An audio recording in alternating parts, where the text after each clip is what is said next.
Welcome everyone.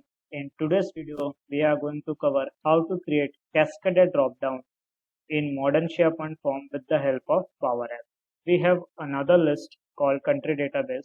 Now what will happen when we will select India, then Maharashtra and Delhi should be visible in the state dropdown. When we select USA, then Washington and California should be a value available for us to select in the state column. Now, in this database, we have country and state where we are going to implement our cascaded dropdown with the help of country database. So, whenever you want to create a cascaded dropdown, you required two lists. One, which is the main list where you are going to implement your cascaded dropdown, and second list is your database from where you are getting that data. So here I have created country database from where I am getting my values in the dropdown. Okay, so let's start. First, we will open our Power App Studio. So to customize SharePoint form, create your SharePoint list and click on Customize Forms. So this will take few seconds to open your Power App Studio.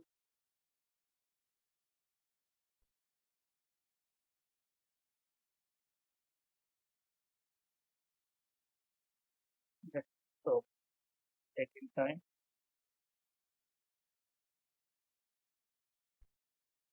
If someone is new here, so in my previous videos, customization of SharePoint form with Power Apps, part 1 and part I have explained how to create new form, edit form and display form. In this form, we are focusing on cascaded dropdown. So whenever you create or customize SharePoint form, so by default database is the list for which you are customizing form.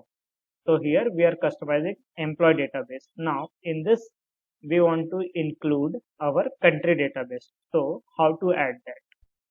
Go to this data tab, click on data, and you have this country. So I have added before start of this tutorial. So for preview, I will remove this and we'll add again. So go to connector, go to SharePoint and click on SharePoint, or you can click on new correction as well.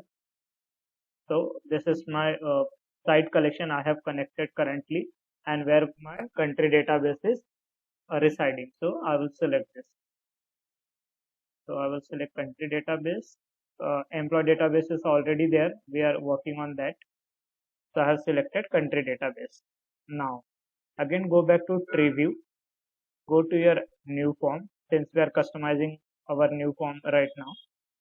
Okay, go to new form, then click on edit fields. Now we want to convert our country and state into drop down. Right now these are the single line of text. So whenever you want to implement cascaded drop down, always make sure when you create a list, you make those fields as a single line of text. Don't make them as a drop down or lookup column that we used to do previously on classic SharePoint. Simply go and click on allowed values. So our country column is changed to allowed values. Similarly, we will change to state as well. So there, select allowed values. Okay, now both are moved down, so we'll move them up. Okay, we'll move this title where we have added buttons downward. That's a little bit down.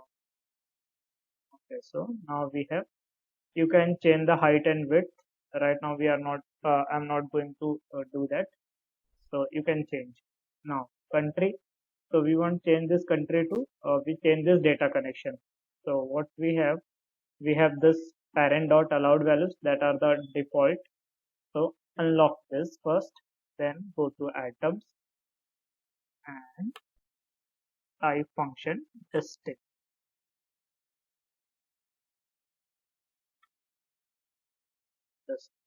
Then your country database and which column. So I have used title. If you are using, say you are creating custom column, say country, then you have to select country here. Now why distinct?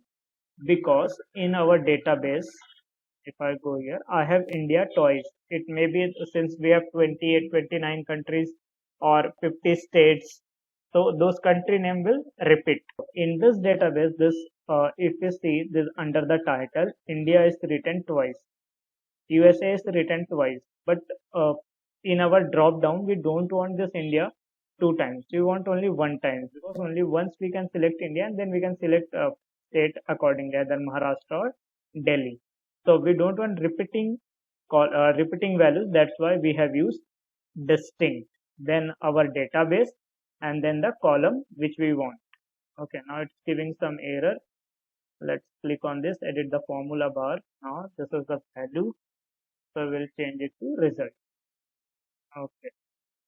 Now coming to the state, unlock this again. Now go to properties and depends upon. Now this value will depend upon, we'll check which is the data card value for this. So this is, if we select, this is data card value 5. Now go back to state and depends upon. So it will depends upon data card value 5, on which it will depend upon result. So matching field will be from country database. What is the matching field we have? We have title. So I will hit apply. So formula get updated. I'll check again. So the formula is either you can type this formula or you can select from here, depends upon. Okay, now what value we want? From country database we want state. So I selected state. Now if I hit Alt and change this value USA, then if I select this, I am getting value California and Washington. Similarly, if I go back here, just press Alt and then select. So we have India. Now again, I will come here, I will select. Now we have Maharashtra and Delhi. Now this also giving some error. Select on this, click here, edit the formula bar. We have selected text dot. This giving, let's see, we get value of the selected text of value. Go to file, hit on save and publish to SharePoint. Now if I go to my SharePoint list, my database, I will click on new. I have hit on new. Okay, this is not reflecting the change. We'll hit refresh it again. I will refresh this 3 times. Now I will click on new atom.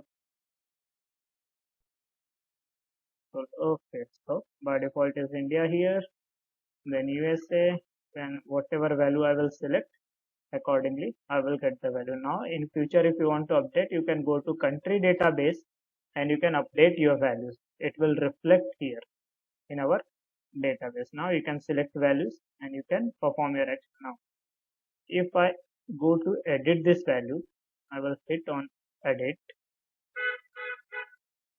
My country and state is not converted into drop down. Why? Because if I come here, I will show you, we have made all the changes. We have changed the field to drop down on new form. On new form, we have not made any changes on edit form. Okay, so this here is the edit form. Here state and country is still a single line of text. So what we can do, whenever you are editing your form, do all the editing, whatever editing you want to do on a new form. So all the editing you do on new form, then click duplicate screen so that all the functionalities will be available on your edit form as well. Just change the form mode. And how to create all these 3, new form, edit form, display form, I have already published my 2 videos. Customization of SharePoint form with Power Apps part 1 and part 2. So you can go through those videos and you can check how to create new form, edit form and display form. Thank you very much for viewing this video. stay tuned. If you have any questions, doubts, if you want to connect with me, mail ID is in description box. So you can write a mail to me, or you can, if you have any query, you can type in comment box so that I can give a reply and solve your queries. Thank you. Thank you very much. Stay tuned. Stay safe.